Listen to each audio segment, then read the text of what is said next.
More than 49,000 auto workers from all across the country won't be going to work this morning. Right. These are employees at General Motors who are part of the United Auto Workers Union, and they are walking off the job after contract negotiations fell apart. Their decision is expected to halt production across the United States, with 55 facilities across the Midwest and the South impacted here. Terry Dittis, the vice president of the union, says this decision to head to the picket lines was not easy. We do not take this lightly. This is our last resort. It represents great sacrifice and great courage on the part of our members and all of us. Tracy Samilton covers the auto industry for NPR affiliate Michigan Radio, and she's been watching all this play out very carefully. Good morning, Tracy. Good morning. So why exactly did the talks between GM and the union break down in the first place?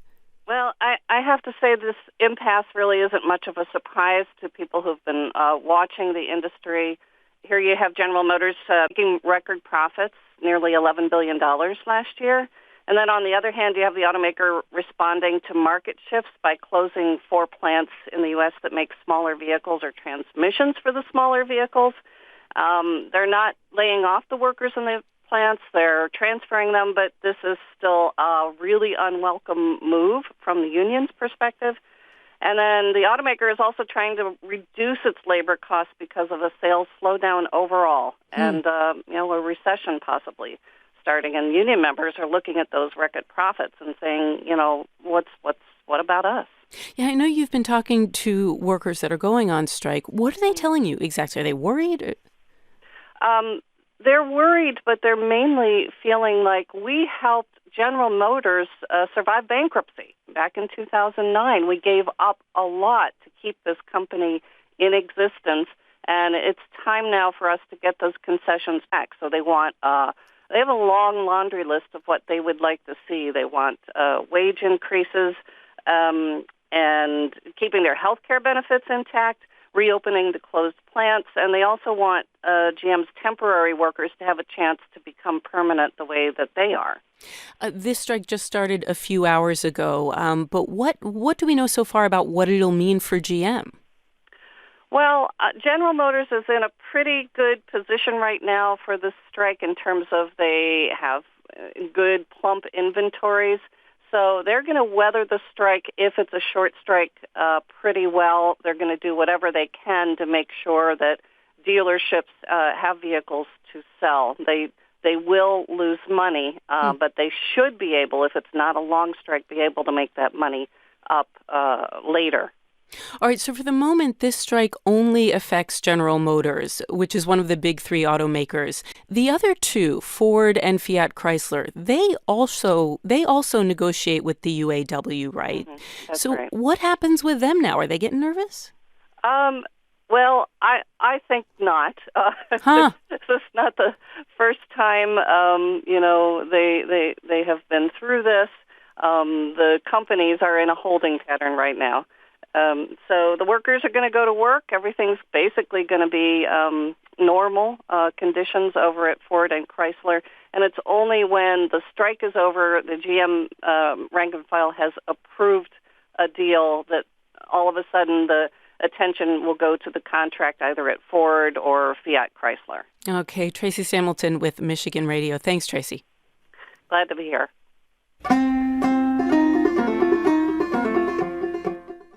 This morning, global oil prices are up after an attack that damaged a major Saudi Arabian oil facility. Right, and the Trump administration is blaming Tehran for these strikes. That is, despite a claim of responsibility by Houthi rebels in Yemen. Iran's foreign ministry is now responding, saying that the accusations leveled are, quote, baseless. NPR's Peter Kenyon has been following this from Istanbul. Hey, Peter.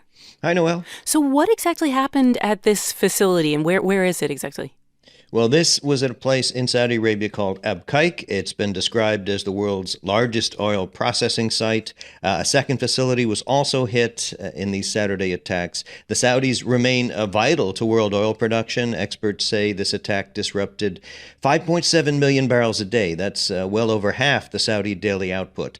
Production, of course, has been on the rise outside the Middle East for some time now, but this kind of attack in this volatile region is still a significant threat to world supplies. Yeah, you you mentioned production outside of Saudi Arabia on the rise. Oil prices, though, way up this morning. So I guess that speaks to the significance of Saudi Arabia in the oil market, yeah? Yes, absolutely. I mean, this isn't being described as a long-term disruption, but it does highlight a worrying vulnerability of some major oil facilities. Saudi Arabia has reserves. It says it can cover some of this shortfall. Washington has also mentioned possibly tapping into reserves if necessary. The Saudis say their damaged facilities are going to take weeks to repair. And so it's not hard to see how a bigger attack of this nature could cause a major disruption, more long-lasting, and a much more serious threat to the world economy, which is still highly dependent on crude oil. Yeah. There are some real questions at the center of this story. Houthi rebels in Yemen say they did it. They claimed responsibility. The Trump administration says, no, we don't accept that claim. Why is that?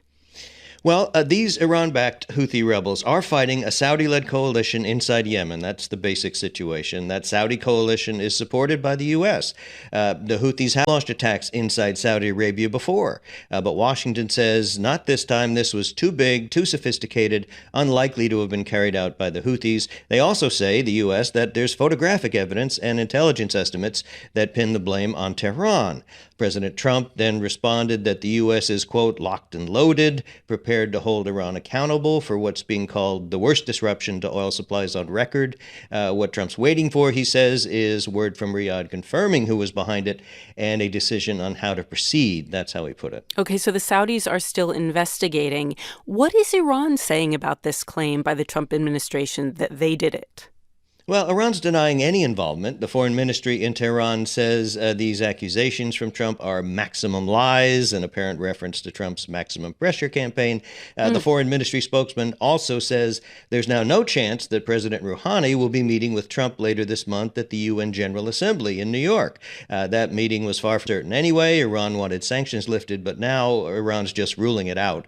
So despite the departure of Iran hawk John Bolton, we're seeing tensions on the rise and the room for diplomacy shrinking, and meanwhile the Houthis in Yemen are saying Saudi facilities are still a target. And we imagine the Saudis will be scrambling to get those facilities fixed, I would imagine, yeah? Indeed.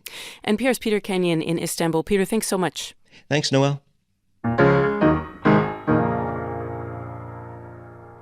All right, Purdue Pharma, the company that makes OxyContin, has filed for bankruptcy. And this comes just days after the company settled with more than 2,000 local governments over its alleged role in creating the deadly opioid crisis in the country. Purdue Pharma is owned by the controversial Sackler family. They have agreed to relinquish control of the company and provide $3 billion to help communities who've been hit hardest by the epidemic. Brian Mann is a reporter for North Country Public Radio. He's been covering these opioid-related lawsuits. Good morning, Brian. Hi, Noel. All right, so this bankruptcy does not come as a surprise. It was predicted. Now it's happened. What could this mean for all of the communities that were hoping to be compensated by Purdue Pharma? Well, in theory, this could be huge. I mean, this could funnel billions of dollars to opioid treatment programs and a lot of other social service and law enforcement programs that have been strained across the country by this addiction epidemic. Attorneys for the local governments who negotiated this deal, they say it's the best way to get as much help to these communities as possible fast. In a statement to NPR, Steve Miller, who's chairman of Purdue Pharma's board of directors, said this will provide critical resources to communities across the country. One caveat, though, Noel, is that there are indications the legal fight over how to distribute this money could be intense. There's not a plan in place for that yet. And so that could delay relief arriving where it's needed. Oh, that is really interesting. Okay, so this needs to spin out a bit more before we know who's going to get the help. Let me ask you about the Sackler family, because they own the company outright. These are very, very rich people, billionaires. Will they still be rich after this? Really, really rich. They'll still be one of the richest families in the U.S. and in the world. And remember, Noel, the Sacklers played a unique role here, pushing opioid medications into the mainstream while downplaying the risks. More than 218,000 Americans have died from prescription opioid deaths alone. And one other thing, this settlement agreement doesn't include any admission of wrongdoing by the Sacklers or Purdue Pharma. And that's why about half the state attorneys general in the country have rejected this deal. They say they'll sue the Sackler family directly to claw back more of the profits they made from selling OxyContin. Oh, this isn't over for the Sacklers then. They may not be rich at the end of this. Well, these lawsuits are continuing. New York's Attorney General Letitia James filed legal motions just on Friday saying her team has already found $1 billion in wire transfers by Purdue Pharma and the Sacklers to offshore bank accounts. So that part of the legal fight continues. Purdue Pharma was actually a fairly small producer of opioid medications, as you've reported. A lot of other drug makers and distributors and pharmacies, they are also being sued. How does Purdue's bankruptcy affect that process? Yeah, I think first of all, it establishes the scale of the possible liability for other big companies like Cardinal Health, Johnson & Johnson, CVS, and Walmart. This Purdue Pharma settlement could go as high as $12 billion. So there's a lot of money here on the table. Some of these firms have indicated, though, that they're going to keep fighting this tooth and nail. So other settlements might be harder to reach. A big federal opioid trial is set to begin next month in Ohio. And so for all of those other companies that sold these medications, that part of the legal battle is just ramping up. Brian Mann with North Country Public Radio joining us on Skype. Brian, thanks so much for following this for us. Thank you.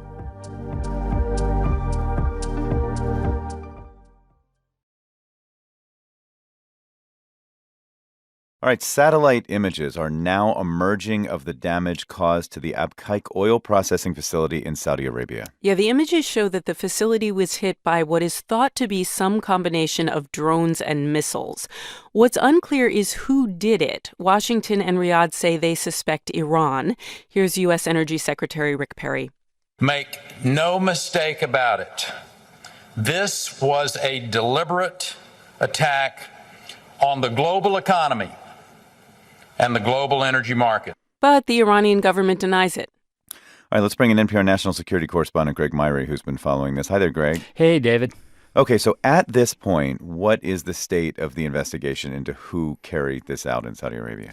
So the Saudis are saying that Iranian weapons were used, but they're not saying who actually fired these weapons or what the location was when they were fired. President Trump says it looks like Iran, but he'd like to avoid war, and that's sort of a bit of a step back from his initial reaction when he was talking about being locked and loaded for a confrontation. And so I think all this reflects two things. One, there still is an investigation going on to determine the specifics of who fired these weapons and where. And there seems to be a hesitancy to make a big escalatory rhetoric out of it and indicate that there's going to be some sort of retaliatory strike. Well, let's just suppose Iran was responsible here. Is there a reason that they would want to organize an attack like this? Would this make sense? Well, if you look historically, Iran has always been very good at punching back. It doesn't sit there and just take blows. So it often approaches this line of hitting at an adversary, but it doesn't cross the line. But right now, the oil sanctions are really biting. Its economy is really suffering. And Iran seems to be taking a position that it's not going to just sit there and not export its oil. It feels like it has to punch back in some way, and we've seen this sort of series of attacks or these drone attacks on tankers. Iran shot down a U.S. drone in June, and now this would represent a real break in the rules of the game. Well, and it's an attack that a lot of people are talking about could really affect the oil market. I mean, we're seeing prices go up already. But there's still a lot of oil on the market. The price has been low for years. Is this attack going to fundamentally change energy supplies in the world? So far, no. If it's just a one-off attack, the Saudis can recover. I mean, their production has gone down by about half, but there's the expectation that it shouldn't take too long. You may be looking at weeks or perhaps a little longer than that. Nobody knows for sure. But if it's just a one-off attack, it can recover. We've seen oil, Brent crude oil, sort of the international standard, go from about $60 to about $70 a barrel. So that's a hit, but not a huge one.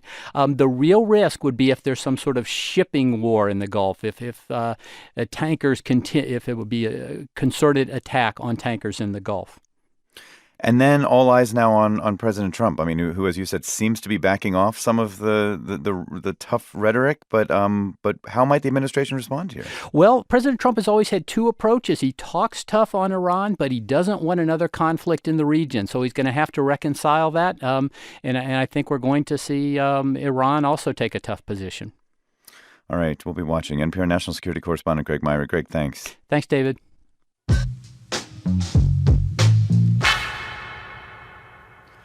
Okay, so Congress is back in session, and Speaker Nancy Pelosi seems to be growing a little tired of an issue reporters keep pushing her on. Are you uncomfortable with the term impeachment inquiry? Is there another term we should be using? I'm not. Thank you all very much. Let me see. We are on our path. Where it takes us is where we will follow the facts. That fact-finding mission continues today. President Trump's former campaign manager, Corey Lewandowski, will appear before the House Judiciary Committee. And let's preview that with NPR congressional correspondent Sue Davis, who's here. Hi, Sue. Good morning, David. Okay, so what exactly do lawmakers want to know from Lewandowski? What are they going to be asking him? So he's the first fact witness from Special Counsel Mueller's investigation to come before the Judiciary Committee. And the questioning is expected to focus on Lewandowski's role in one of the most damning accounts that was included in the Mueller report about the president's ultimately unsuccessful efforts to curb the Russia investigation. And that was in the summer of 2017, the president met with Lewandowski and dictated a message to him that he wanted to deliver to then Attorney General Jeff Sessions, telling him to restrain the Mueller investigation or risk getting fired. Lewandowski did try to meet with Sessions to deliver that message, but the meeting was canceled. He didn't follow through with it. About a month later in that summer, the president again asked him about it. Lewandowski instead shared the directive with a White House aide named Rick Dearborn, asked him to deliver the message. Ultimately, neither Lewandowski nor Dearborn ever delivered any message to Sessions, and the investigation, of course, continued unimpeded. All right, but still, as you said, a damning account, and it could be even more damning if Lewandowski is actually detailing it to Congress. But we should say he's was a loyalist to President Trump and has remained so, right? Yeah, I mean, there's expectations that it could be a pretty contentious hearing today. I did speak to a spokeswoman for Lewandowski. She told me he's very much looking forward to his appearance before lawmakers. Lewandowski is not Michael Cohen. Michael Cohen, of course, was the former lawyer for President Trump, who is now serving in prison, who provided damning testimony about the president back in February before the Oversight Committee. Lewandowski is a Trump ally. He is not expected to go before the committee and criticize the president today. He's also considering a run for the Senate in New Hampshire to challenge the incumbent Democratic Senator Jeanne Shaheen. The president has all but endorsed him. This is important to understand the context of him appearing before this committee. As a result, Democrats have been strategizing here. They want to maximize the impact. They've been coordinating lines of questioning. It's also the first committee hearing under recently changed rules that will allow staff lawyers to question Lewandowski. Also expect him to have some backup from Republicans on the committee who have called this hearing a waste of time, saying the committee already knows all of this information.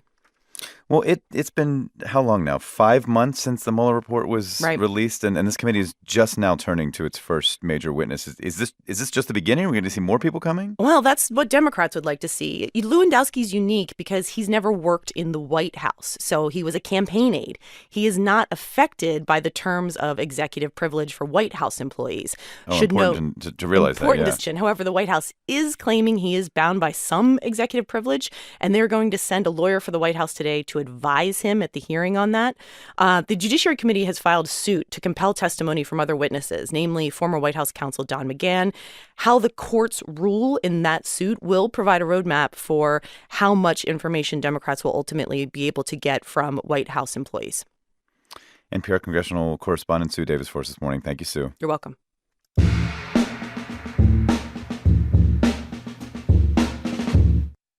Okay, Israelis are heading to the polls today again. Again, Israel had elections less than 6 months ago. Prime Minister Benjamin Netanyahu pushed for this redo after he failed to form a coalition government. Netanyahu is now the longest-serving prime minister that Israel has ever had, but at the moment he is also politically very weak. All right, for more on this, let's turn to NPR's Daniel Estrin, who is in Bat Yam, just south of Tel Aviv. Hi, Daniel. Good morning. So what is happening so far, and what are voters telling you today? Well, I'm right outside a polling place, and it's a lot of people coming in and out voting this morning. And most of the voters we've met here have been upset that they have to go to repeat elections because they didn't change their mind between the last elections in April and today's elections. They're voting for the candidate. So voters are unified around not wanting to vote again. Yes, they are. And although they're divided on the question of Bibi or no Bibi, Bibi's Benjamin Netanyahu's nickname. So take a listen to this voter, Yossi. It's a horror. It's really bad. It's it's like nightmare. Okay. I didn't believe that Bibi Netanyahu take all the country to another election just because he afraid what the police get against him will take him to the jail. So he take all the country as a kidnap. And what he's talking about there is that Netanyahu pushed for these second elections, and he's facing corruption allegations because he could face a criminal indictment by the end of the year. And if he wins these new elections and forms a right-wing government, his partners could help him get immunity from prosecution. Those corruption allegations, however, don't bother Netanyahu's supporters. And listen to one of them, Sandra Otzker. I think just Bibi. There is no one else. Everybody like us all over the world, and everybody has jobs, and I don't think someone else will be good as him. So she's saying the economy has improved in the last decade since Bibi came to office, and Israel has more and more friends around the world than it had before, friends like Trump and Putin. Well, Daniel, remind me, for voters like Yossi who don't like Netanyahu, who is the alternative? Who's running against him? Benny Gantz is Netanyahu's main contender. He's a former army chief of staff, he's a centrist, and he's presented himself as the non-Netanyahu. He says he'll be a unifier, where Netanyahu plays on rifts in Israeli society like Jews against Arabs and left versus right. Gantz says he'll be a unifier. And he says he wants to change the way that things have been here for the last decade, and he doesn't want any Orthodox Jewish parties in the government. There's been a lot of resentment over Orthodox politicians' power. Are people really giving him a chance? I mean, is there a real sense that Netanyahu could actually lose this race? Too close to say right now because the polls have been really close. Netanyahu seems to have a slight advantage, but it could result in what happened last time, deadlock and maybe even third elections. Oh, wow. So all the voters who don't want to vote again could actually have to vote yet again if there's another deadlock. That's a possibility here. It's a possibility that people don't want, but it's a possibility. All right, NPR's Daniel Estrin covering the Israeli elections. He is just south of Tel Aviv for us this morning. Daniel, thanks a lot. You got it.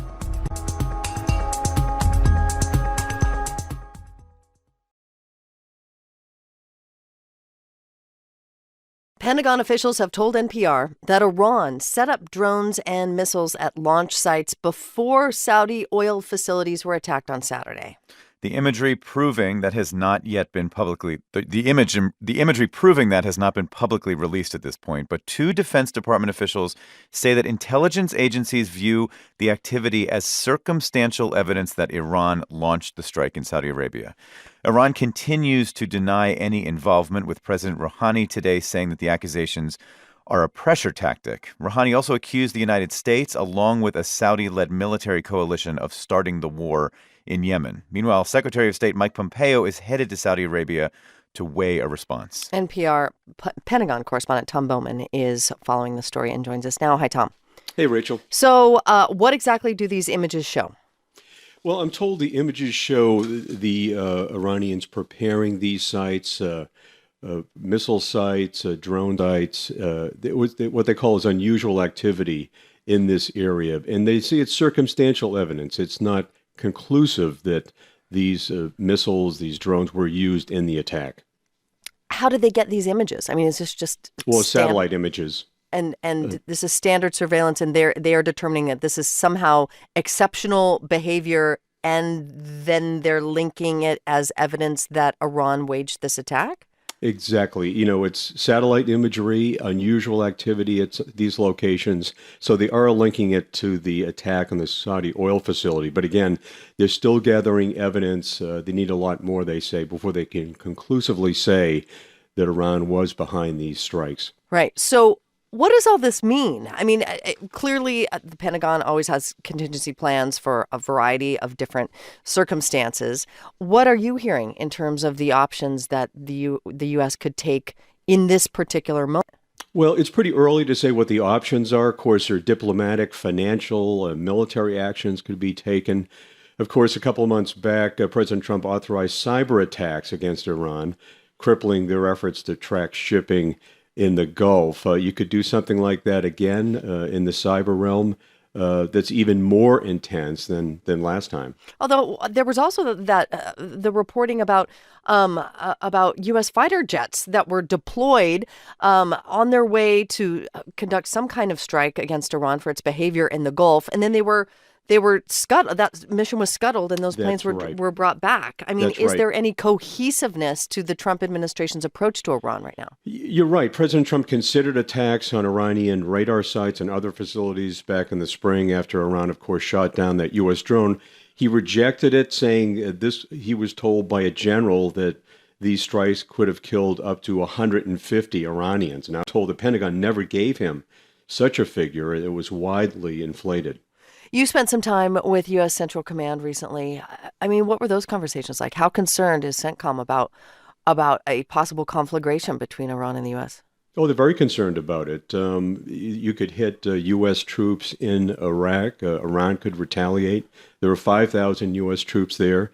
And I was told back in May when Secretary Pompeo went to Iraq, there was a serious threat of car bombs and other attacks by Iranian militia forces on those U.S. troops. That's precisely why the Secretary of State, Mike Pompeo, went to Iraq. So there's a great worry about that.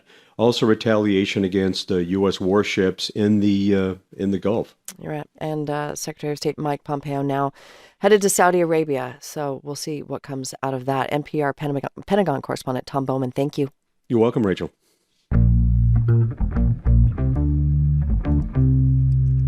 Okay, there's a political stalemate in Israel this morning. Israel's do-over election appears to leave the two major parties pretty much where they were after the first round of elections back in April.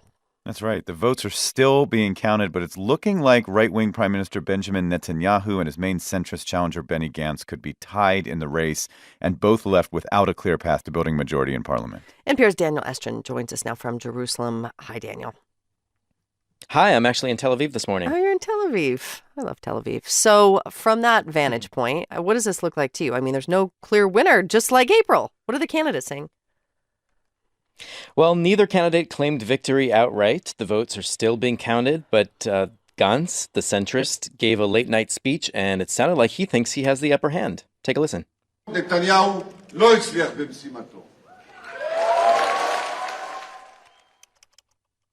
Gantz is saying there apparently Netanyahu did not succeed in his mission. And Gantz is calling for a wide unity government, which apparently would mean building a coalition with Netanyahu's party. Now, Netanyahu gave a very late night speech, and he said Israel needs a strong, stable government. So it sounds like he also is not ruling out a coalition with his competitor, Gantz. Another thing, however, Rachel, must be on Netanyahu's mind, which is a likely corruption indictment coming at him soon. Possibly. And since Netanyahu doesn't seem to have a majority of right-wing friends in his corner, he may not have the support he needs in parliament to help shield him from prosecution. So there's a lot happening.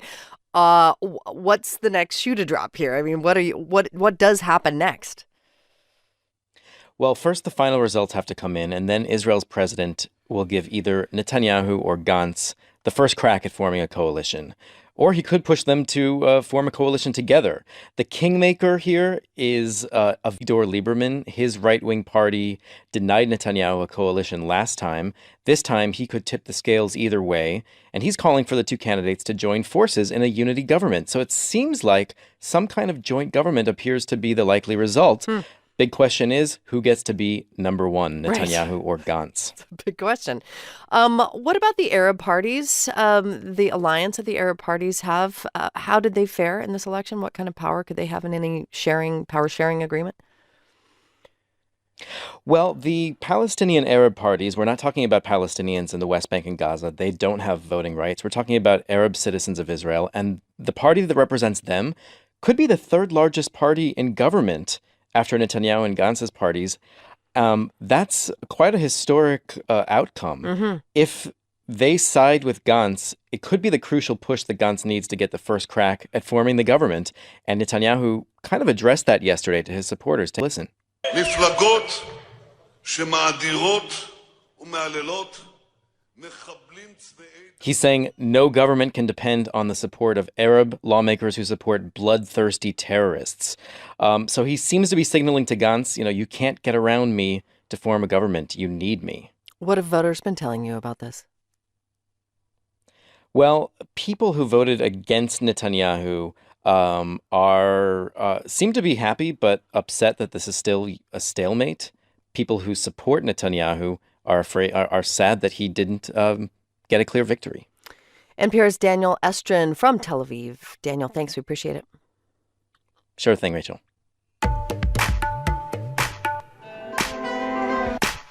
Authority revoked. According to reports, that's the order from the Trump administration to the state of California today over its ability to make its own auto emissions rules.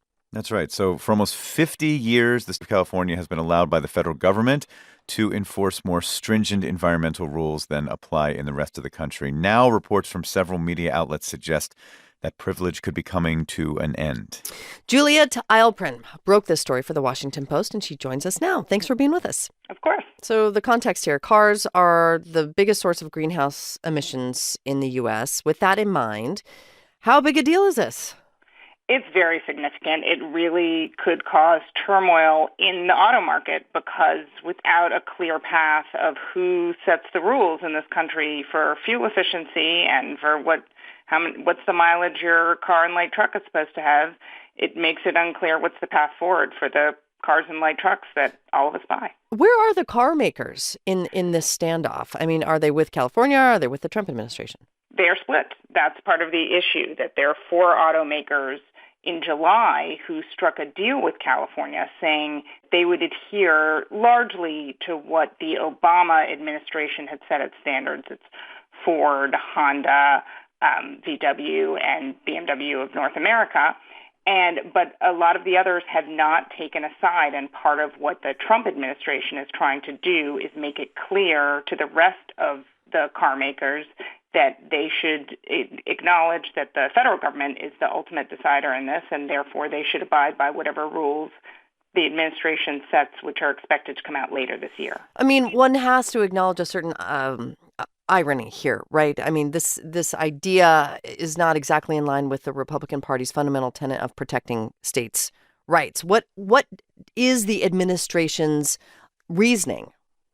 Their argument, and you're right, that traditionally the GOP has emphasized states' rights, is that you need to have a law of the land that applies to all 50 states. And in this case, 13 states and the District of Columbia that have agreed to adopt California's rules. And so the argument they're making is we have a national auto market, and you can't have certain states requiring more stringent efficiency standards for cars and trucks, while you have, others who have looser standards, and so that's their argument. Whereas California would argue that they'd like to see that, right? Like California would like to be a model for other states. Yes, and obviously, as you alluded to, that because California has had the right to get this waiver for nearly 50 years, what we have is, a standard where California has often been the driver of things like the catalytic converter, things that now we take for granted, but really were spurred by the fact that you had the nation's most populous states exacting more from automakers. What's the next step for the government, the state government in California? What's the recourse?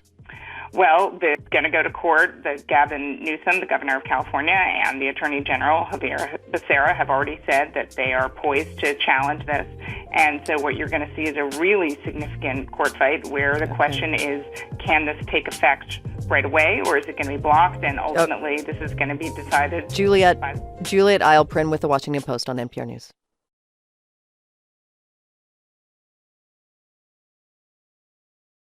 How far could the United States and Saudi Arabia push a confrontation with Iran? Well, the allies are considering how to answer an attack on oil facilities in Saudi Arabia. The United States cast suspicion on Iran without yet offering evidence in public. The Saudis have offered what they say is evidence that the attack was, quote, sponsored by Iran. The Saudis dismissed the armed group in Yemen that claimed responsibility. Iran says it is not to blame here. So what now? Let's work through this story with NPR's Peter Kenyon, who's been following developments from Istanbul. Hi, Peter. Hi, Steve. What did Saudi Arabia present? Well, they showed some drones and missiles that they said were clearly Iranian weapons. What they didn't do, in so many words, was declare that they have any proof that the attack was launched from inside Iran. They say that's still under investigation, so we'll have to see if that's just a matter of time or whether Riyadh may be leaving an option open to avoid escalation. Yeah, and I guess if they say sponsored by Iran, that actually still gives a little space between saying it was actually Iran committing the attack. But have any outside groups, independent observers of any kind, been able to weigh in on the quality of the evidence? Well, France has said it doesn't find the other claim, which was by the Houthi rebels in Yemen, that they were responsible for the attack. France says that's not a very credible claim. And of course, Washington has laid out in quite a lot of detail why it doesn't believe the Houthis are capable of an attack this big, this sophisticated, carried out over several hundred miles distance. And Peter, as you know very well, this comes amid rising tensions between the U.S. and Iran and the Saudis, for that matter. Have the U.S. and the Saudis on their side found very many allies? Well, they're gathering a coalition. Secretary of State Mike Pompeo talked about that. It includes the U.S., the U.K., Australia, Bahrain, and then most recently the United Arab Emirates joined. It's not clear exactly what they'll be doing, but the stated goal is to protect shipping in Mideast waters, including the Strait of Hormuz, rest of the Persian Gulf.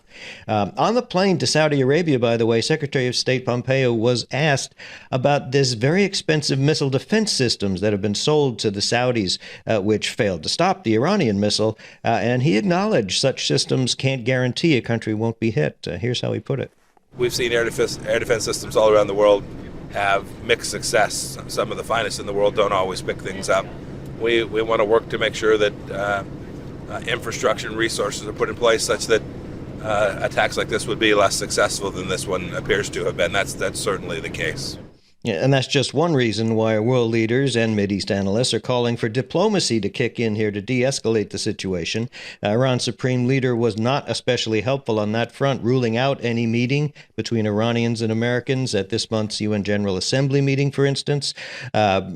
But Iran analysts say lower-level private talks could still be possible. The French foreign minister, for one, says the UN Assembly could still be an opportunity for diplomacy. Some past confrontations have not quite led to war. What's the risk of a wider war this time? Very big question. The immediate answer will depend on how the Trump administration responds to this attack, or if the Saudis themselves respond, and if so, how. President Trump has been quite clear the U.S. has options short of military action. Pompeo has been careful to point out no Americans were killed in this attack. Beyond all of that, if there are further strikes, however, either by Iran or Houthi rebels, that could greatly ratchet up pressure for a response, which has so far been sanctions ordered by Trump. Peter, thanks so much. Thanks, Steve. That's NPR's Peter Kenyon.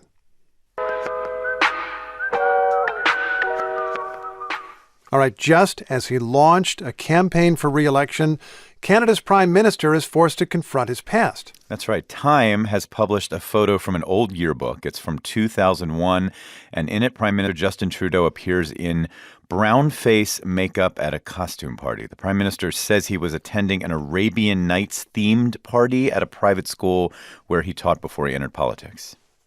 Dressed up in an Aladdin costume and put makeup on. I shouldn't have done that.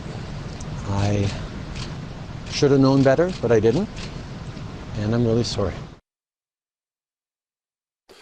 In some ways, this story echoes events in the United States where an old yearbook photo prompted calls for Virginia's governor to resign. Now, the journalists who looked into Prime Minister Trudeau's past include Annapurna Kambampati, who is a reporter for Time. Welcome to the program.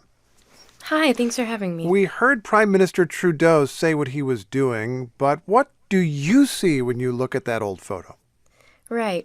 When we first saw the photo, we couldn't immediately tell it was him. And, you know, everyone in the other photos alongside are all wearing appropriate costumes, but no one went so far as to actually paint themselves and do brown face, so it immediately stood out. Yeah, this photo, I'm looking at it now, I see he's in the photo with four women, and they are dressed like women at a party. There's nothing really remarkable about them. Trudeau is in and among them. He's got his brown painted hand around one person's shoulder, and he's wearing, what is that, a turban on his head as well? Yeah, it appears to be a costume version of a turban. What did you think when you saw this? That it was highly insensitive, whoever this was, before we even identified it, and that they went way too far with this costume. Did you try to find other people who were in that photo or at that party? Yeah, we contacted several other people who were at the party, parents, teachers, former teachers, and we were just trying to see who had a first-person account of this. Did anybody admit to being there? We had several people admit to being there. We had people who knew about the photograph before we even brought it up with them, but no one really wanted to go on the record to identify him. You say they knew about the photograph. Where was this exactly? It wasn't exactly hidden, was it? No, it was in a 2001 yearbook. And had you just thought to go through yearbooks and see what you would find? No, actually, I'd heard about this photograph as a source of gossip in the Vancouver community, and went to look for the yearbook after that, and this is what we found. Vancouver community. What was Trudeau doing there at the time? He was a school teacher. He taught a few different classes at West Point Grey Academy. Okay. Now, as you know, the reaction in Canada has been pretty fierce. His Conservative opponent in the upcoming election has essentially said this means Trudeau is not someone who's fit to govern the country. How has Trudeau been responding? Since we went to his campaign, Trudeau has been pretty honest and straightforward with us, and he's even admitted to a previous incident that mirrored this. So he seems to be, responding pretty honestly to it. Thanks very much for your reporting. Really appreciate it. Yeah, thank you for having me. That's Annapurna Kambhampati of Time.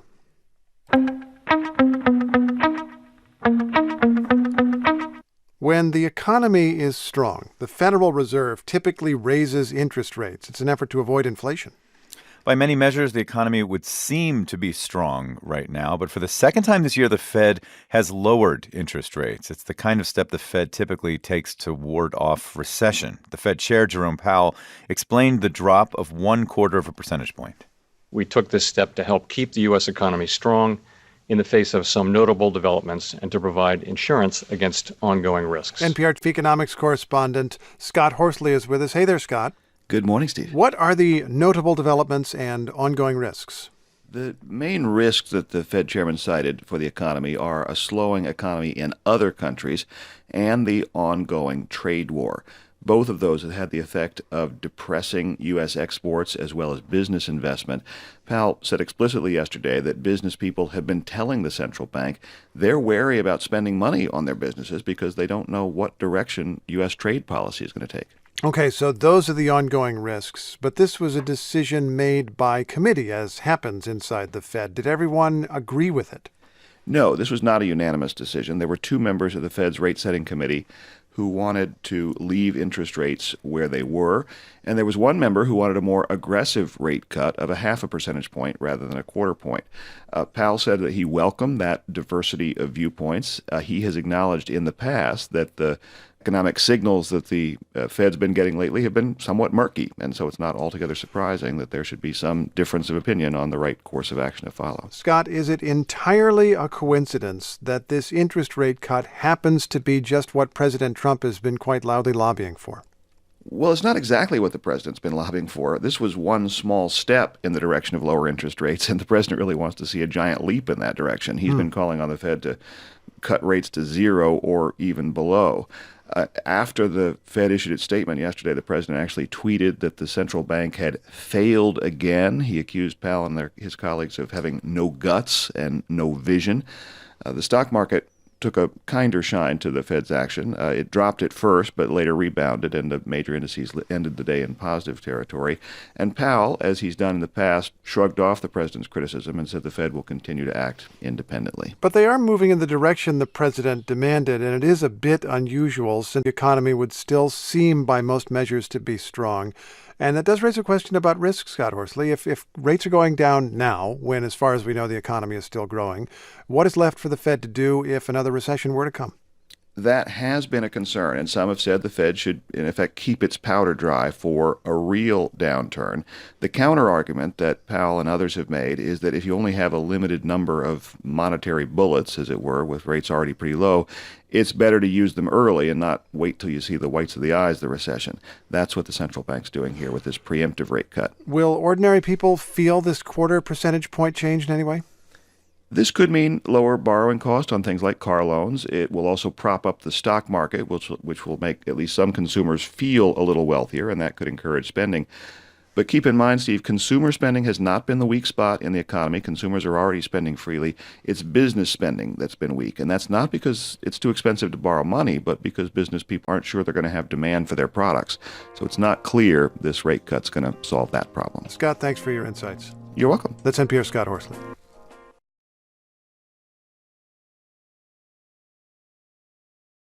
Did President Trump make a promise to a foreign leader that he should not have? That's the question at the core of an unfolding investigation. The story revolves around a member of the intelligence community who allegedly found a comment made by the president so disturbing that this person reported it to the inspector general.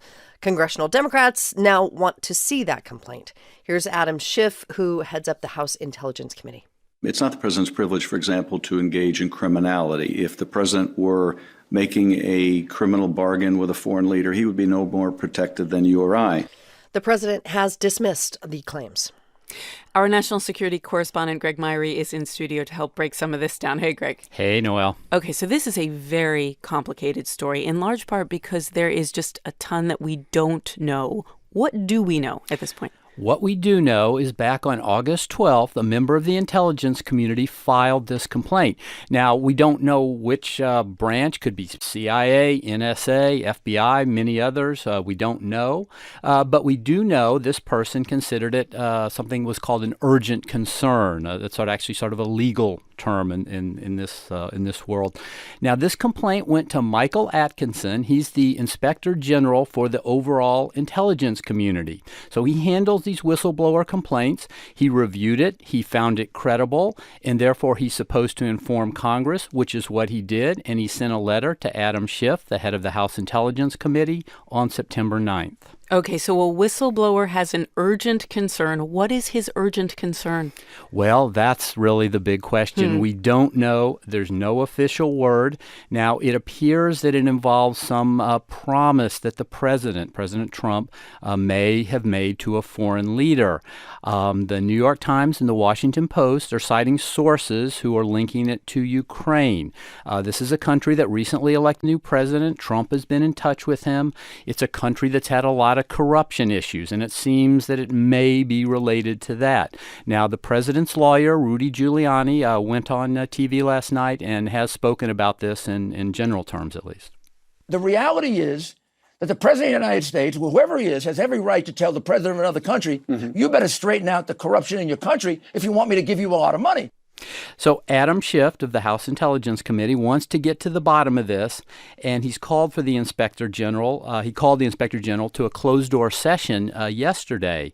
The Inspector General confirmed that he'd received the complaint, but he refused to give any of the contents of that complaint. That seems so weird, though. He knows what's in it. Why wouldn't he tell Schiff what's in it? Well, it seems the acting director of national intelligence, Joseph McGuire, says he feels this should be blocked because he doesn't think that's something that should go through whistleblower channels and needs to be reported to Congress. But I've spoken with lawyers who say it's really not up to the director of national intelligence. Here's Stephen Cohen. He's a Washington attorney who's represented whistleblowers for more than 30 years, and he's the author of the Whistleblower's Handbook. In my view, the Inspector General is required to tell Congress what has happened in this case. And if the Inspector General does not, he's in violation of law.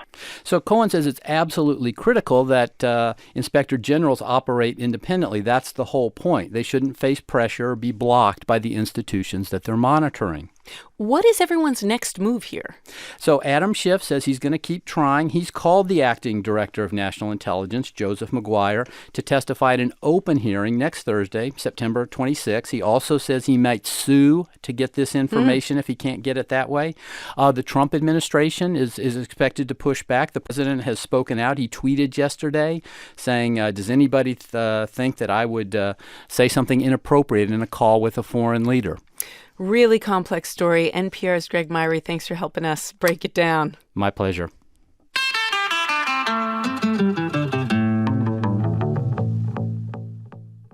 The world is facing a climate crisis, and global leaders aren't doing enough about it. That's the message coming from the millions of people expected to take part in climate strikes across the globe today. The walkouts are being led by students, and one student in particular, 16-year-old Swedish activist Greta Thunberg. The climate and ecological crisis is a global crisis, the biggest crisis humanity has ever faced. And if we don't manage to work together, to cooperate, and to work together despite our differences, then we will fail. Greta Thunberg will be at one of the biggest walkouts expected to happen in New York City today. NPR's Jeff Brady is following this from New York. Good morning, Jeff. Good morning. Okay, let's start with Greta Thunberg, because this is a 16-year-old girl who managed to convince some massive school districts, including New York City, to let kids walk out for a day. How did she get this movement off the ground? You know, she started about a year ago with her school strike for the climate, and she did this all by herself outside the Swedish parliament. She got some attention on social media, and her climate strike has just spread across the globe. And I think it's because she has this clear and very direct way of talking about climate change, which can be confusing. And she doesn't have any problem standing in front of powerful people and telling them that they need to do more to fix the changing climate. What's the scale we're expecting for these marches today? Is this just major cities like New York, or we expect rural areas as well? Yeah, it's looking like it's going to be a pretty big protest. There are protests expected in more than 100 countries. Organizers think it's going to be the largest climate strike yet. Wow. And here in New York, of course, the school district is giving students excused absences. That's going to boost the numbers.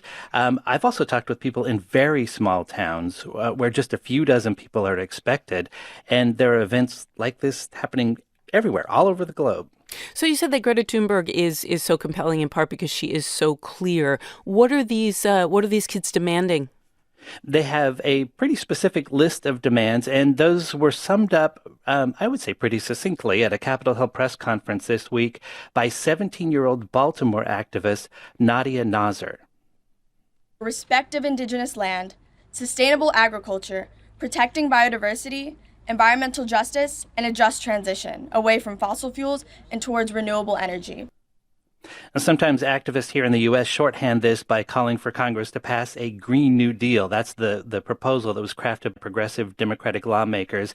And it calls for an extraordinary overhaul of the economy and eliminating greenhouse gas emissions. So far, though, that legislation hasn't gone anywhere in Congress. So as these young people have gone to Capitol Hill, as we heard that young woman there, what's the response they're getting? Are lawmakers listening, do you think? They got a lot of praise from Democrats. Climate change has been a big issue for Democrats more than Republicans, but they did spar with some Republican lawmakers who support President Trump's plan to withdraw from the Paris Climate Agreement. 17-year-old Seattle activist Jamie Margolin asked one congressman how he'll respond to his grandchildren when asked if he did enough to address climate change. She called his position that the climate agreement will hurt U.S. competitiveness shameful and cowardly. NPR's Jeff Brady. Thanks so much, Jeff. Thank you. All right, parts of southeast Texas are underwater this morning. Yeah, communities, specifically to the east of Houston, close to the border with Louisiana, have been the hardest hit after Tropical Depression Imelda made landfall. 2 people are dead as a result of all this. Others are stranded and trapped.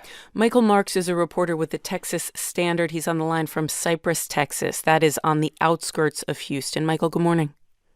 Good morning. So you are on dry ground at the moment, which is great, but how bad are these floods?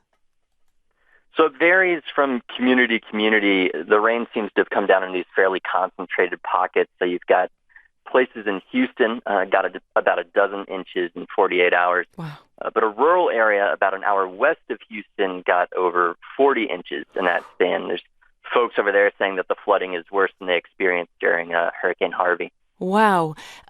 We are hearing reports about these chaotic evacuations, about people who seem as if they were caught off guard by this. They just weren't expecting that. What are people telling you? Yeah, so yesterday I spent some time at a gas station in Katy, which is just west of Houston, talking to people who were affected by the storm, fleeing from the storm. One of those folks was a man named Edgar Alaman. He's from southeast Houston. He was there with 9 kids, had all of them packed into their blue Chevy Tahoe. They were on their way to San Antonio to stay with his wife's family.